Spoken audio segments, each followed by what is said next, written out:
all the gear that was available was all European gear. And the pitons were made out of soft steel. And they were meant to be used once, because the European attitude towards climbing was the same as, the foundation of America, the manifest destiny thing, where you conquered a mountain or a face, and you left all your stuff in place to make it easier for the next person. And but we were brought up with, Muir and Thoreau and Emerson and the naturist philosophers, and we believe that you shouldn't leave anything in place after having been there. So I wanted to make hard steel pitons that could be used over and over again. And so that's what I did. I borrowed $825.35 from my parents.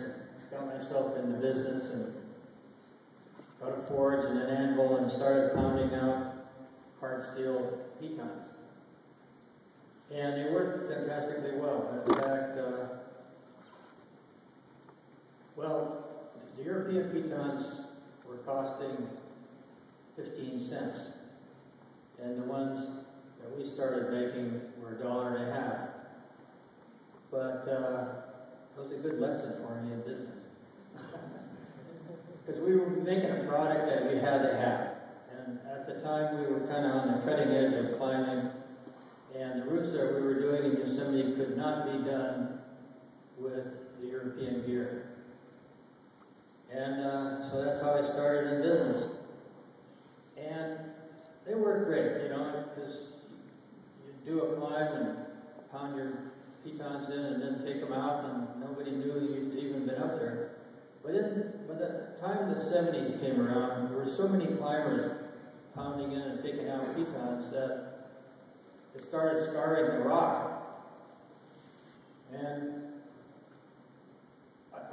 on an ascent of the nose, I think it was, I was aghast at the damage that it was causing. And so, since we felt we're the ones causing it, we should be the ones doing something about it. So then we switched over. Pitons were like 80% of our sales. And so we took that risk and switched over completely to these aluminum chocks that you can put in with your fingers and take out with your fingers. And it wasn't so easy convincing climbers who are used to hammering in these pitons with a 20-ounce hammer into the hill to trust this little piece of aluminum on a cable.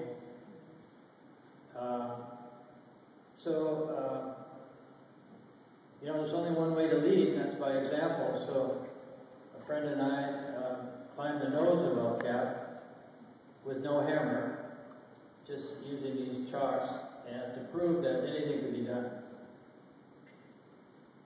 And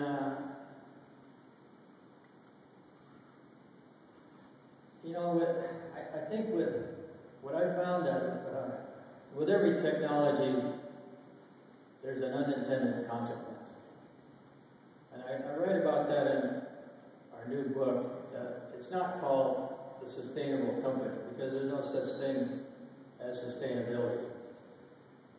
There's no human economic endeavor that's sustainable. Everything that we do causes harm. All we can do is minimize the harm that we do. And that's what we try to do with our clothing business. And the way to minimize the harm that we do, whether we're businessmen or just consumers, that's who we are here. We're not citizens anymore, we're consumers. The government doesn't call us citizens anymore. And the stock market goes up and down according to how confident we are. And there's something wrong with that. You look in the dictionary and you see that the definition of consumer is one who uses up, destroys. So, when we look around, who's causing all the problems of the world? Is it the government? Is it big corporations, the oil companies? Unfortunately, it's us. We have to point at ourselves and say, we're the ones. We're the ones using up, the resources of 7 planets. And so it's just like what we did with econs. It's up to us. First of all, you have to admit that you're the problem. Just like Alcoholics Anonymous, you have to get up there and say, I'm a polluter. I'm causing the problems. And once you can face that, then you need to start doing something about that. And that's basically why I try to stay in business. I couldn't care less about making more money, or I'm still pretty much a dirtbag.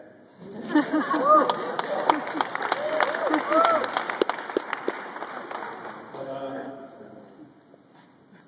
I just feel a sense of responsibility with the resources that I have to do something about it. We all have, resources that we can use. Some of us are wealthy and we can just dig into our pockets, give some money away to the people who are doing the good work. Or, if you have nothing but free time, you can volunteer to do some good. You can, if you're a writer, you should write about the problems of the world or whatever. And I can tell you, it's unbelievably effective. I've seen, one person cleaning up an entire, polluted canal. In fact, I really believe in the power of civil democracy. It's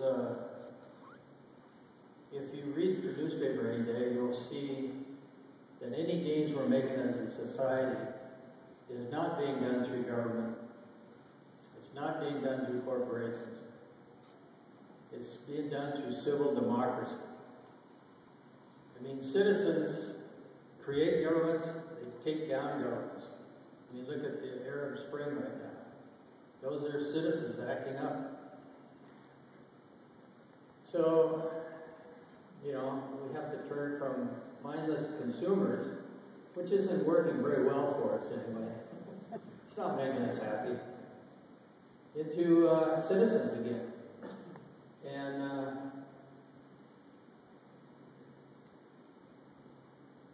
that's about my pulpit speech. But yeah, I hate dams.